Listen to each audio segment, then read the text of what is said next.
This PowerPoint presentation will walk you through sort of an introductory way to mark up the text if you're willing to actually take your textbook and make notations in it. Or I've got some other suggestions for ways in which you can actually sort of interact with what you're reading. And then the second part of the PowerPoint addresses different plot elements that comprise a successful plot. And as we look at the short stories that you've read for this week, we're going to examine different elements of the plot in each of those. So first I'm going to show you a pretty basic way of marking a text. And what I'm suggesting that you do is, as you read a poem or even a short story or a novel for that matter, underline anything that kind of stands out to you. And these are sort of the four categories of information that may stand out to you that I'm going to suggest. The first is to underline anything that seems to be a key idea, that might be contained to a theme, that has that sort of aha, there's a deeper meaning here. So what I suggest that you do is that you underline and put a star next to any idea that seems to once again be related to the theme or that seems to be tied to a main idea. The second thing, and a lot of times I realize that these categories overlap, but the second thing I'm suggesting is that you underline anything that's surprising. A lot of times, because successful literature is unique, it may have a similar theme, it may have a similar plot line, a similar storyline to other things that you've read, but there has to be something distinct and unique about it. And a lot of times you can begin to decode what the author or poet's intent was by really examining what's different, what stands out, what's surprising. So sometimes it's just a word or an idea or a line or a phrase. And so what I suggest that you do is that you, and this is the second line across the top here to the right of your screen, that you underline and put an exclamation mark next to anything that really surprises you. And that kind of means, I'm surprised. Where did this come from? I didn't expect this. This is shocking. And the reason, once again, to do this is because it allows you, it's something to think about later. And once again, often you can get the depth of a piece by actually examining sort of the surprising elements, even sometimes if it's just one word. Now, the third notation that I'm going to suggest that you make is that you underline and put a question next to anything that you don't necessarily understand or that you have sort of questions about. Perhaps you do understand literally what it means, but maybe figuratively. What does this suggest? So what I recommend that you do is to underline and put a question mark next to anything that you have a question about. And then often also you might want to actually write in the margin what your questions are.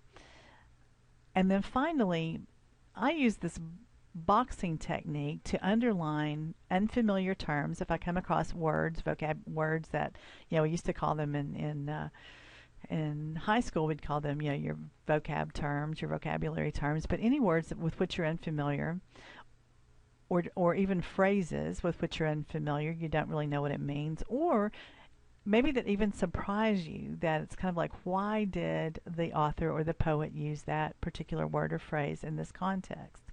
So once again, draw a box around any words or phrases that are unfamiliar to you or that seem to stand out to you. Now, on the next screen, I'm going to show you an example of a poem that I've marked up. So this particular poem is in your text, Backpack Literature, but I'm going to read it for you. It's by W.S. Merwin, and it's called For the Anniversary of My Death. For the anniversary of my death.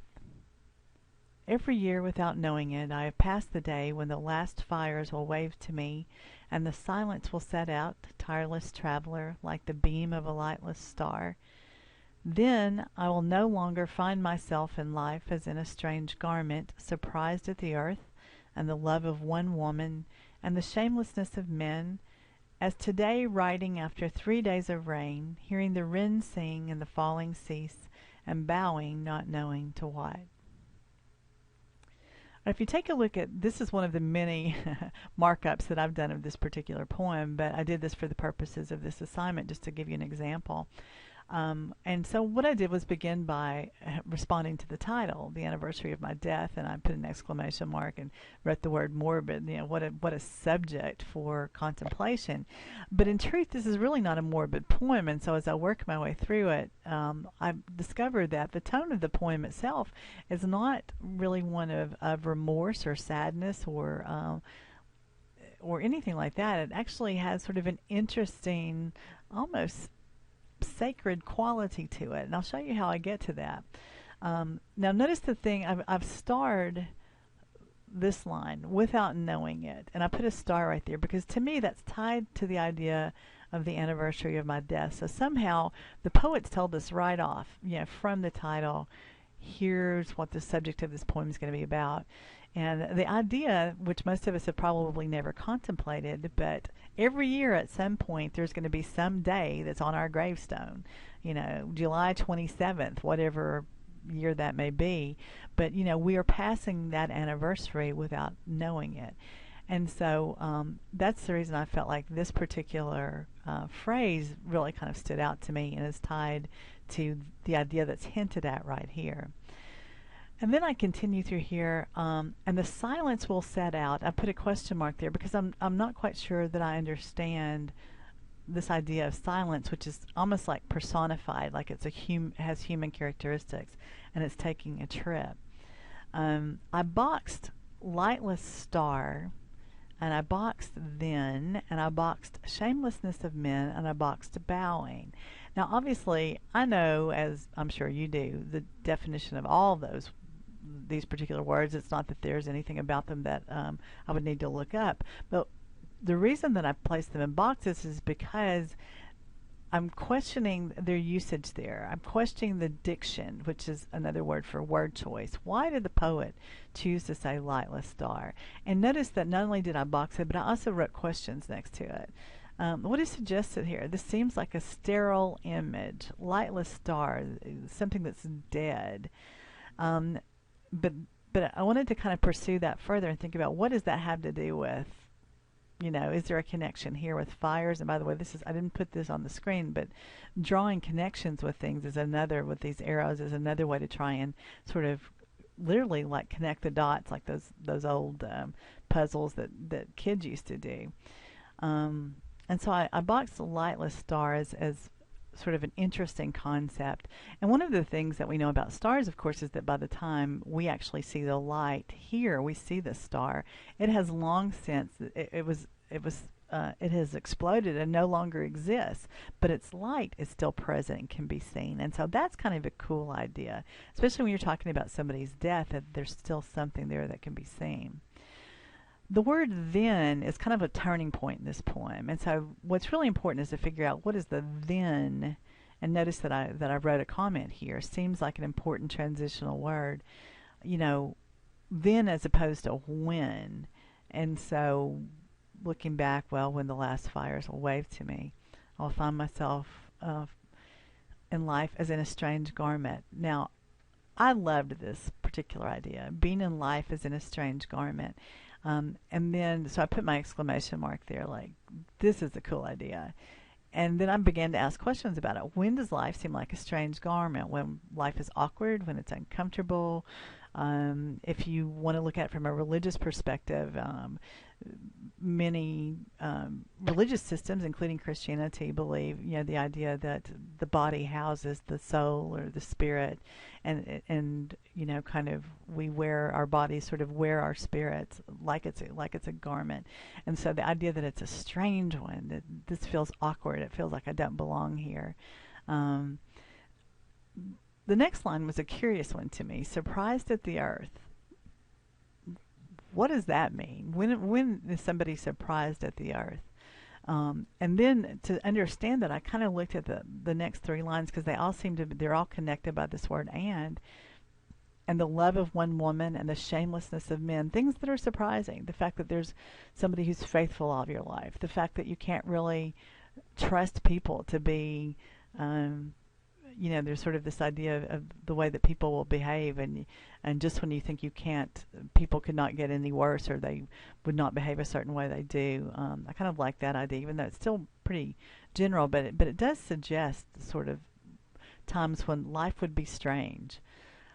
And then we get into this part, and this is the part to me that was the most difficult, but probably the most important in sort of decoding or understanding the theme of this entire poem. As today, writing today, so we're in the present, writing after 3 days of rain. Okay, and notice I've got a note there. I put a question mark. What does this have to do with death? You know, what's the point of this? Now, I've had some students do this exercise, and they've come up with things that I didn't even consider. For example, once again, to use a Christian reference, why the 3 days, the whole idea of death, burial, resurrection. And so, as today, writing after 3 days of rain, so resurrecting after there's been a period of rain, and now it's not. Hearing the wren sing and the falling cease, and bowing, not knowing to what. And notice that I put I starred this. I think this is key to understanding the poem, but how is it tied to the anniversary of death? And then I wrote, love this line, points to mystery, awe, and humility. And there's so much you can do with that idea of bowing. Because bowing can mean a lot of things. Bowing as in acceptance, bowing as in bowing out, you know, taking your last bow, your final bow. Bowing, showing humility or deference. So there are lots of possibilities there, and that's part of the reason that I say that this poem almost takes on kind of this sacred tone. It's almost like this very thoughtful, accepting recognition that, in fact, there comes a time when we're not going to be walking the planet individually, and so at least not physically, depending on whatever your belief system is. But you know, there comes that time, and so suddenly to have that epiphany, that recognition that that's the truth. And so I think that what it has to do with these 3 lines, after just working with them and underlining and questioning and so forth, is that especially the idea of the wren sing and the falling cease. Do you notice that you don't really notice it raining? You don't hear the rain. You don't hear necessarily birds singing, especially in the summer when there's so much of it, until you go without it for a while. And then there's that sudden, it stops, and the wren starts, and you suddenly recognize that that noise is always there in the background, and you haven't acknowledged it. You haven't noticed it. And so I think that once again, through doing a markup of this text, that's how I arrived at that kind of understanding of what this poem means. So, now, if you're not willing to, like if you want to sell your books back, if you don't intend to, and by the way, I particularly like your backpack literature book. I think it's one of the better anthologies, better literature readers that I have seen, and would highly recommend for those of you who enjoy literature to hang on to it. But if you intend to sell it back, or to try and sell it used, then you may not want to mark in your text, or if you do, you're going to want to use pencil and erase. If you don't want to actually mark it up, then what you could do is actually use Post-it notes, which I know has become a pretty popular method of marking text while keeping the pages uncluttered and clean. So you literally just use Post-it notes and place them in different areas. And I have had some students who've used a different Post-it for questions and a different color Post-it for key ideas and so forth. So that's a suggestion. But whatever you do, please do not read superficially. You're going to need to read things more than once, especially poetry.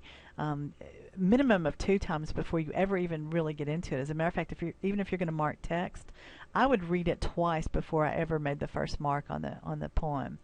But I would like for you to dialogue with the literature, which means that you literally are just not a passive recipient. Good literature demands more of you than that, and so I just would hope that you will kind of dig in and participate more fully by marking it up. Now we're going to get into just an overview, and we're talking about literary elements, and this is an introductory literature class, and I realize for some of you this may be review of things that you had in high school English or other English classes. But when you're talking about literary elements in literature, you're talking about especially narrative literature, short stories, and plays, and novels, longer works. You're talking about these key elements: plot, character, theme, tone, setting, point of view, figurative language, and style. And if you take a look at your backpack literature, the first few sections actually devote themselves to a discussion of and examples of plot, character, theme, tone, setting. So in other words, they select short stories that highlight each of these different elements. Now for this week we're actually going to examine plot.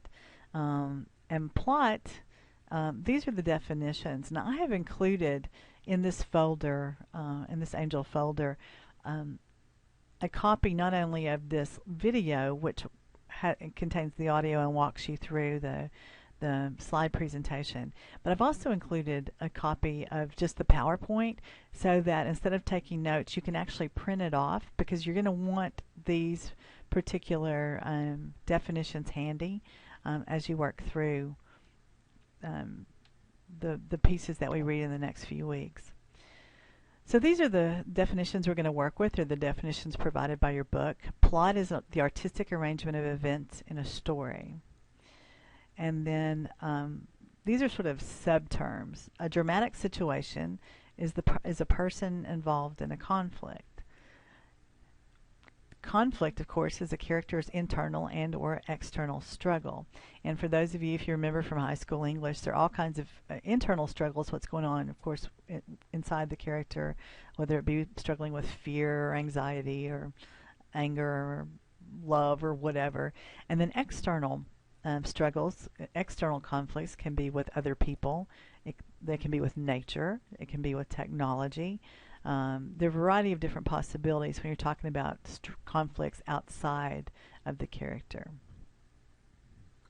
Now exposition, and we're going to talk about this a little bit more fully in a minute, but exposition is the opening portion of the plot. Okay, it sets up, it establishes scene, time and place, setting. It usually introduces the main character, often a lot of the sub-characters, gives you a hint at what the conflict is going to be, what's taking place. So it's the setup, and sometimes exposition can be half a short story. We're going to read some short stories later. For example, the short story A and P, when we get to our second unit. The short story A and P, literally about half the short story is exposition. It sets everything up before then you have rising action. A complication is a new conflict. It usually takes place in the rising action, more on this in a second, that is introduced in the plot. We use the term protagonist to indicate the principal character. Now please understand that a protagonist is not synonymous with a hero or heroine. Okay, the protagonist may not be all that admirable a character at all. It's just the main character in the story or play. The antagonist is the character, or sometimes characters, who oppose the protagonist, who create trouble, who create conflict. The term suspense means pleasurable anxiety. A good short story usually has, even if it's a comedy, often it contains some sort of suspense that makes you want to keep reading. You don't know necessarily what's going to happen next, and so suspense is part of that enjoyment we get from not knowing what's going to happen and desiring to keep reading to find out. All right, next slide of plot terms. The crisis is the moment of high tension. Something happens that throws things into high gear. Now notice it's not greatest tension, that's the climax. That's the point at which everything changes. The plot events are headed in a certain direction, and then when you hit the climax, everything changes at that point, or something irrevocable has happened. Sometimes climaxes can be very subtle. Sometimes they're very direct and obvious. Sometimes the climax happens very close to the end.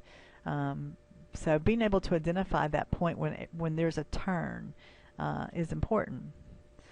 And then we're used to the term conclusion, but really when you're talking about literature, we frequently in literature use the term resolution, or a fine French word, denouement.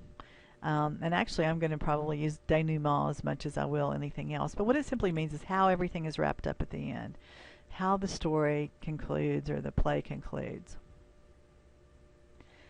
Now, in media res is a Latin term that means that you begin in the middle. So in other words, things have already happened, and you begin the story in the middle of the action, and then usually in media res requires on flashbacks to fill you in on what's happened before. So in other words, instead of beginning chronologically as many stories do, with the first thing happening and then the second, the third, and so forth in time, in media res begins in the middle of things. Often flashbacks provides flashbacks to catch up the reader, and then it moves the story forward. And then once again, of course, flashbacks are retrospectives told from memory. Good stories usually contain foreshadowing, which means that there are hints of things to come. That's part of what builds that suspense. Foreshadowing is there to build suspense. And for example, you were to have read The Lottery before you viewed this this particular PowerPoint. Now I realize The Lottery is a very popular piece, and a lot of people have read it in high school, and that's fine. But for our purposes, it actually helps if you've read it a couple of times. But notice that the first time you read The Lottery, there's all kinds of foreshadowing in that particular story, but you have no clue where it's headed until the end. Most of us do not guess what's about to happen. And so if you read the story a second time, all the foreshadowing becomes very clear to you that it was actually sort of building all along, but at the time you didn't realize that's what it was. Love this word epiphany. Epiphany actually originated as a religious term, but it means a moment of insight or revelation. It's usually when a character suddenly, it's like having his or her eyes open and seeing clearly something that he or she had not seen before. Now, they're not epiphanies necessarily in every story, but frequently the character's growth and development, especially if there's a focus on real characterization in a story. Now, in The Lottery, it's not so much about characterization, although there's a lot we could say about that. And we're going to study characterization in Week 2's lessons, but for our purposes, usually epiphany comes in when there's a lot of character development throughout the story, where someone changes internally by the time the story is over. And then initiation story. An initiation story is about a character who goes through some experience that provides him or her with he or she's changed by the end, and they're either initiated into maturity. There are a lot of, for example, coming-of-age stories are considered initiation stories. I referenced A&P earlier, which is a story you'll read in the second unit. And it is an initiation story. It's about a teenage guy and what he goes through, and he goes from sort of this innocence to experience. And it's very subtle, but it's definitely there. Now, you may have seen this before. This is pretty popular. This is called Freytag's model. It's Freytag was the gentleman who came up with it. It's frequently applied to 5-act plays. So if you, and I'm going to use Shakespeare's Romeo and Juliet to illustrate the different sides to Freytag's model. But a lot of times this, for those of us who are visual learners, and I'm one of them, a lot of times just seeing some type of diagram or graphic is very helpful. And so a lot of short stories will follow this particular pattern. You begin with your exposition. Notice that it's flat. It's not really going anywhere yet. It's linear. The rising action is when usually you have your first complication. Something happens to set things in motion, okay? And so you've got a rise. Sometimes the rise is precipitous. It happens quickly. And there are additional complications. There are problems that are created. The crisis, once again, as we said before, is a moment of high tension, usually leading up to the climax. Sometimes there's no distinction, okay? Sometimes there's not an event that precedes this. And climax, of course, is the point of highest tension. And then falling action, and a lot of times short stories, there's not a lot of falling action after the climax. Sometimes there is. But this is where things begin to all come together and begin to resolve themselves until you get to the end, which is the denouement. And, of course, the denouement is the resolution where everything's sort of tied up or left hanging, which often happens, especially in modern and contemporary literature. So this diagram is helpful, and just to walk you through this really quickly, I'm going to use a lot of 5-act plays are actually like this. The exposition is Act 1, the complications and rising action are Act 2, a climax occurs in Act 3, Act 4 is the falling action, Act 5 is the denouement. And to illustrate how this works, I'm going to use Romeo and Juliet because most students have studied it at some point. For those of us who've been out of school for a while, I'm sorry, I know you may not remember, but in the exposition in Act 1, we're introduced to the fact that you've got two warring families. You're introduced to Romeo, who's lovesick over a woman named Rosaline. You're introduced to Juliet's father, who is planning not only a party, but wants to marry his daughter off to one of the local princes, and so, or a relative of the prince. And so this sets the stage for what's to happen. The party's going to take place. Some of Romeo's friends are going to crash it, even though the two families are at war with each other, basically. And they want Romeo to come with him. And he goes hoping to see Rosaline, with whom he has this crush, basically.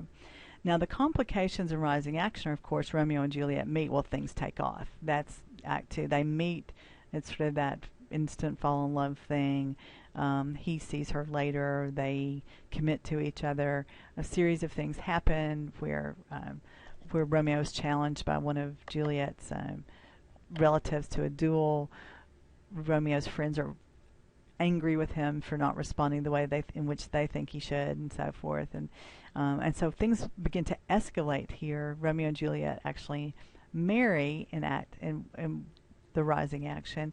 The crisis comes when Mercutio, who is one of Romeo's good friends, accepts the challenge with Juliet's cousin and duels with him, not intending, obviously, for it to be all that serious, but Mercutio, Romeo's good friend, is killed by Juliet's cousin. Romeo then commits to fighting. He loses his temper, basically. And so the climax is when Romeo kills Tybalt, because at that point, anything could happen. You're perhaps they could get together, perhaps things could calm down, but at the moment that Romeo kills Tybalt, his fate is decided, as is that marriage, that relationship, because the two families will never be reconciled now. Romeo is banished, and so your falling action is basically what happens very rapidly after that, with Romeo being banished, Juliet's father demanding that she marry someone else, not realizing that she's already a married woman. Juliet taking drastic action to attempt to set things right and pretend to be dead, and so forth. And so the body count rises. And by the time you get to the denouement, so many people have died. But in fact, the two families are united because of the loss of their two children. So this is just to illustrate the plot events and how that works on this particular model. Now let's talk about the lottery. And just to illustrate, you're supposed to have read it by now, so this will hopefully make sense to you. And let's use some of the terms that we've been working with. The protagonist in the lottery is Tessie Hutchinson.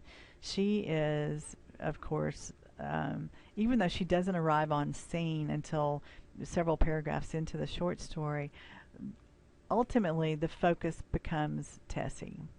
The antagonist, or antagonists, are all of the townspeople who adhere to the tradition, and at the end of the story they include Tessie's own family and friends, including her young son, who was provided with a stone to stone his mother. The dramatic situation is this. The town holds an annual lottery to basically sacrifice a citizen, in this case Tessie Hutchinson, in an archaic agricultural ritual.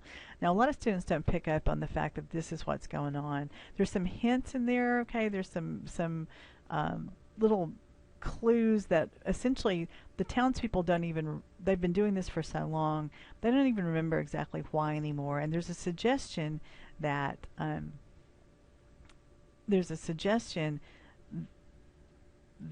other towns are doing away with it. But notice what the old timers say. As a matter of fact, one of the characters in sorry, I had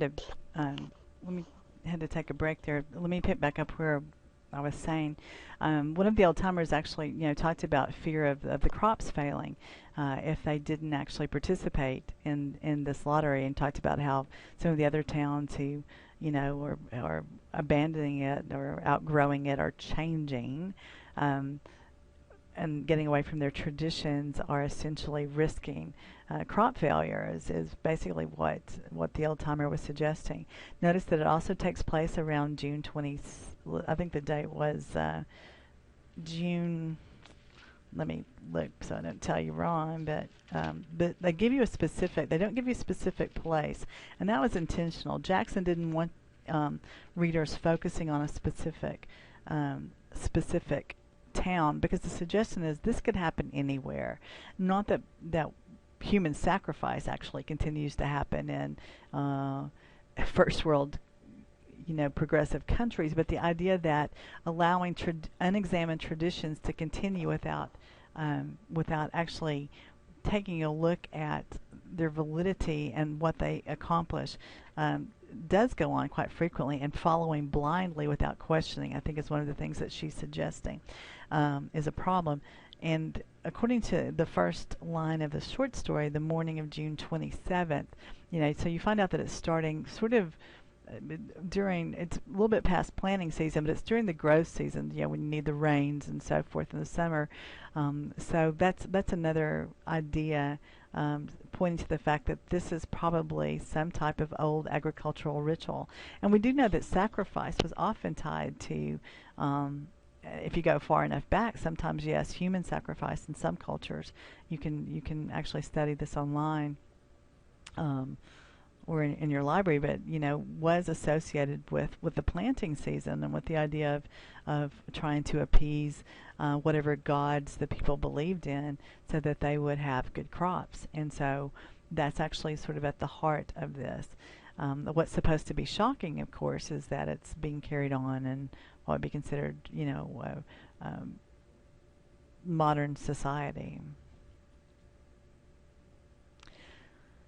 Okay, the exposition ends, and exposition, once again, is that first part that introduces everything, and I suggest that the exposition, everything is set up until you get to the page, until you get to page 261, and that break in the page of white space, and this is when the drawing actually begins, when the families start to come forward and pull their slips of paper, and that's when we get into the rising action.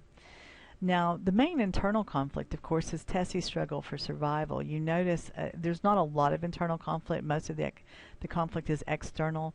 I think it's interesting if you kind of look at how even initially when it's narrowed down to her family, and she even wants to pull her daughter and her married daughter and her daughter's husband into it to increase her own chances. So you begin to see kind of this woman's, and no matter how you view that, she actually goes into this sort of struggle to survive at this point. Her basically begging, or accusing them of not giving her husband Bill enough time to select, and so she's doing what she can to try and survive. Now, obviously, the external conflicts at the very end are with the townspeople themselves, but I would suggest that the main external conflict is with the tradition, because that's the heart of the story. Has to do with, it's making a point about unexamined tradition. It's not necessarily making a comment that all change is good, but what it's basically saying in a very dramatic way is that unexamined tradition can be dangerous.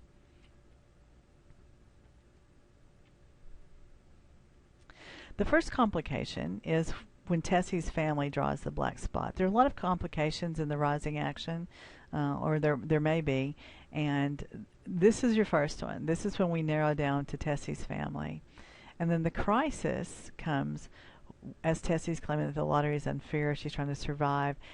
And then, of course, the main point, and this is before she actually unfolds, they've all drawn they're drawing their pieces of paper, and this is before Tessie is revealed to be the one with the slip with a black spot on it. So of course that's the point of highest action, when everything basically changes. And then the denouement is when the townspeople begin to stone her. So of course there's not much of a conclusion. It's left hanging, but you inevitably, the audience knows where this particular story is headed.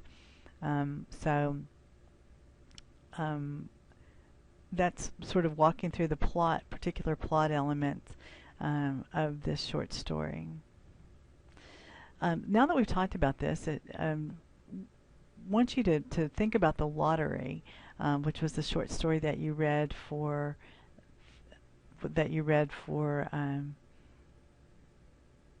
your diagnostic essay. And just sort of think through, look back at the terms and sort of think through the different terms and see if you can identify different plot events or plot sections of that particular story, just for your own benefit, because next week's lesson is going to require that you actually apply this information.